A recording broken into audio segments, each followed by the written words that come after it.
Hari ini kita akan belajar mata pelajaran matematika. Kita sudah masuk pada bab baru, yaitu jenis-jenis hubungan antar garis. Untuk memulai kegiatan belajar hari ini, siapkan alat tulis kalian dan catat hal-hal yang penting yang akan disampaikan berikut ini. Siap belajar bersama-sama? Pengertian garis. Garis adalah kumpulan titik-titik yang beraturan dan berkesinambungan, sehingga dapat kita simpulkan bahwa garis terbentuk dari kumpulan titik-titik. Seperti yang sudah akan disampaikan ini, ada 4 garis. Di sini sudah disajikan 4 garis yang berupa kumpulan titik-titik. Jadi, garis itu terbentuk dari kumpulan titik-titik yang jarang hingga menuju ke titik-titik yang paling rapat sehingga membentuk suatu garis. Pengertian garis lurus, sinar garis, dan ruas garis. Sekarang kita akan bersama-sama mengetahui apa itu garis lurus, sinar garis, dan ruas garis. Garis lurus. Garis lurus adalah garis yang memanjang yang tidak terbatas di kedua ujungnya. Seperti gambar berikut ini, ada garis lurus yaitu garis A dan B. Garis AB ini masing-masing ujungnya ada anak panahnya. Jika kita tarik pada masing-masing titik garisnya, misalkan pada titik A, garis titik A ini jika kita tarik memanjang, maka akan membentuk garis hingga tak terhingga. Begitu juga untuk garis titik B itu, jika anak panah garis pada titik B, jika kita tarik memanjang, maka akan membentuk garis yang tak terhingga. Sehingga garis AB atau ditulis yaitu garis lurus AB. Untuk sinar garis adalah garis yang diawali oleh suatu titik, sedangkan ujung lainnya menuju ke suatu arah tak hingga. Seperti gambar berikut ini, ada garis AB, pada titik A adalah titik ujung, yaitu berupa titik bulatan. Kemudian pada titik B adalah titik panahnya. Jika pada ujung A kita akan tarik, maka tidak bisa karena ada titik ujung yang tidak dapat ditarik ke segala arah. Sedangkan pada garis untuk titik B yang ada anak panah itu dapat ditarik hingga tak terhingga garis tersebut. Maka garis AB atau ditulis AB seperti simbol pada garis sinarnya. Untuk ruas garis. Ruas garis adalah garis yang dibatasi oleh 2 titik. Yaitu contohnya ini ada garis AB dengan titik ujung A dan titik ujung B. Masing-masing titik ujungnya tidak dapat ditarik ke segala arah hingga tak terhingga karena dibatasi oleh 2 titik, sehingga ruas garis AB dapat ditulis dengan AB dengan di atasnya diberi simbol ruas garisnya. Oke? Paham anak-anakku sampai sini?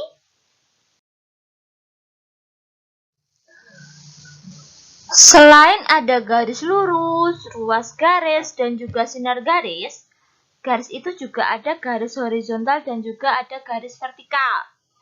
Nah, di sini sudah Miss contohkan garis horizontal itu disebut juga garis yang mendatar ke samping. Sedangkan garis vertikal disebut juga garis tegak, yaitu garis yang tegak dari atas ke bawah. Oke, seperti ini ya, aku contoh garis horizontal dan juga garis vertikal. Hubungan 2 garis. Hubungan 2 garis ini akan mengakibatkan garis sejajar, garis berpotongan, dan juga garis berhimpitan.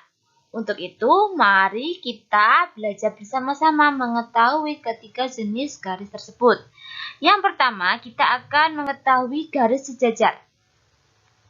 Dikatakan garis sejajar apabila 2 garis atau lebih itu dikatakan sejajar jika garis-garis tersebut terletak pada sebuah bidang yang mendatar dan tidak akan berpotongan walaupun garis tersebut diperpanjang sampai tak terhingga. Misalnya, di sini sudah disajikan ada garis A dan garis B. Ya, untuk garis A dan B, jika kita tarik panahnya menuju garis hingga tak terhingga, maka kedua garis tersebut tidak akan saling berpotongan. Dapat dikatakan bahwa untuk garis A dan B itu merupakan garis sejajar dan disimbolkan sebagai berikut ini. A garis miring 2 B, artinya A sejajar dengan B. Oke, paham sampai sini? Kemudian untuk garis yang berikutnya ada 3 garis, ada garis J, garis K, dan garis L. Ya, J, K, L. Ketiga garis tersebut, jika kita tarik anak panahnya hingga menuju garis yang tak terhingga, maka ketiga garis tersebut tidak akan saling berpotongan atau saling berdekatan, ya, atau saling memotong, istilahnya seperti itu. Sehingga dikatakan bahwa untuk garis J, K, dan L merupakan garis yang sejajar. Garis J sejajar dengan garis K, garis K sejajar dengan garis L, maupun garis J sejajar dengan garis L. Sampai sini paham anak-anakku?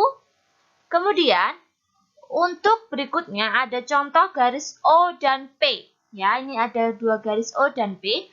Jika kita tarik panahnya, garis tersebut menuju tak terhingga, maka untuk garis O dan P itu akan berpotongan, ya, atau akan bertemu. Kedua titik itu akan bertemu dan saling berpotongan, sehingga dapat dikatakan bahwa garis O dan P itu tidak sejajar. Oke, jadi paham ya anakku?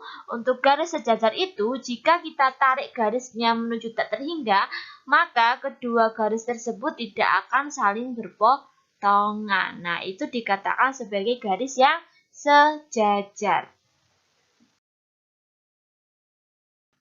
Sifat-sifat garis sejajar. Di sini ada 3 sifat garis yang sejajar. Yang pertama, melalui sebuah titik di luar sebuah garis yang hanya dapat dibuat satu garis yang sejajar dengan garis tersebut. Untuk sifat yang kedua, jika suatu garis memotong salah satu dari 2 garis sejajar, maka garis tersebut akan memotong juga garis yang kedua. Ya, akan saling berpotongan. Kemudian yang ketiga, jika suatu garis sejajar dengan 2 garis yang lain, maka kedua garis itu sejajar satu dengan yang lainnya. Ini harus kalian ketahui sifat-sifat garis sejajar.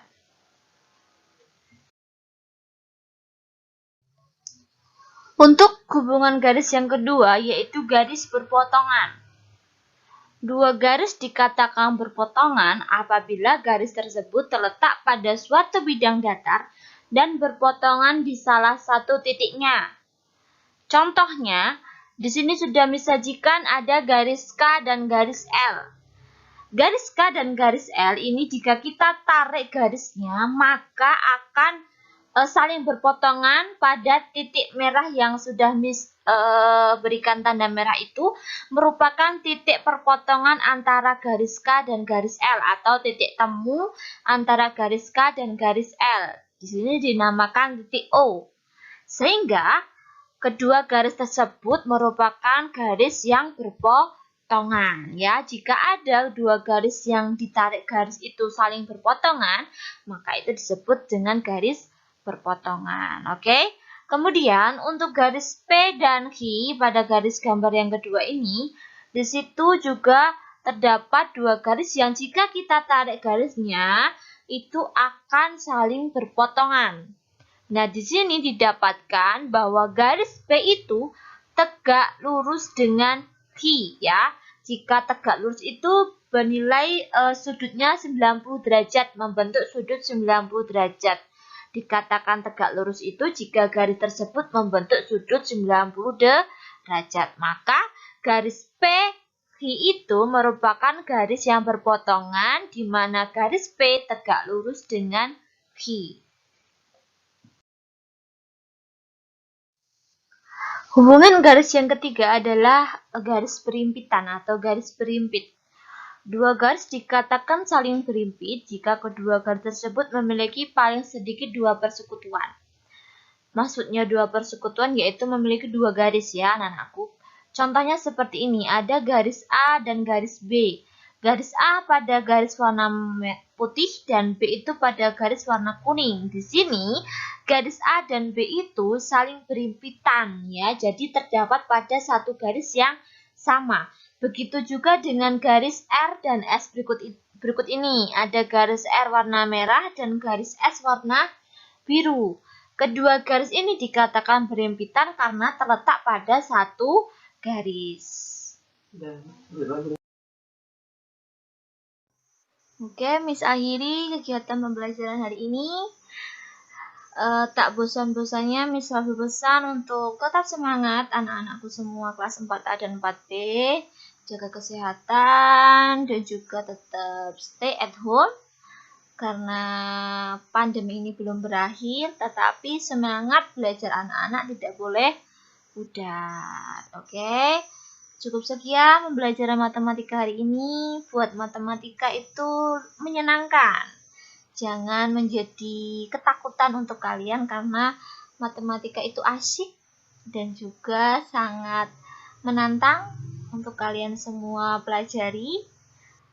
Jika ada materi yang dirasa belum paham, nanti bisa tanyakan ke Miss Arista. Oke, selamat siang, sampai berjumpa pada pertemuan berikutnya. Miss akhiri, wassalamualaikum warahmatullahi wabarakatuh.